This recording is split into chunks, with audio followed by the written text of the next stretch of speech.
বিসমিল্লাহির রহমানির রহিম। আসসালামু আলাইকুম। আজ আমি যে প্রোডাক্টটি আনবক্সিং করছি এটি একটি smart plug and play Quran player. চলুন রিমোটের সাহায্যে কীভাবে ডিভাইসটি ব্যবহার করতে হয় তা জেনে নিই। উপরের যে 3টি বাটন রয়েছে তার মধ্যে লাল বাটনটি প্রেস করলে ডিভাইসটি অন অথবা অফ হবে।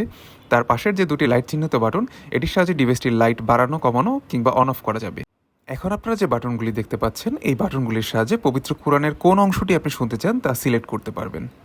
এই বাটনটির সাহায্যে তিলাওয়াত চালু বা বন্ধ করা, ভলিউম কমানো, ভলিউম বাড়ানো, পরের তিলাওয়াত, আগের তিলাওয়াত প্লে করতে পারবেন। চলুন রিমোটের সাহায্যে ডিভাইসটি কীভাবে ব্যবহার করতে হয় তা দেখি। এই সুইচটির মাধ্যমে আমি ডিভাইসটির লাইটটি অন করলাম। রাতে ব্যবহার ক্ষেত্রে এই লাইটটি রুমের ডিম লাইট হিসেবে ব্যবহার করা যাবে এবং রিমোটের সাহায্যে লাইটটির আলো বাড়ানো কমানো সব কিছু নিয়ন্ত্রণ করতে পারবেন। এবার চলুন রিমোটটির সাহায্যে ডিভাইসটিতে একটি তেলাওয়াত শুনে দেখি। الرقية الشرعية. أعوذ بالله من الشيطان الرجيم. بسم الله الرحمن الرحيم.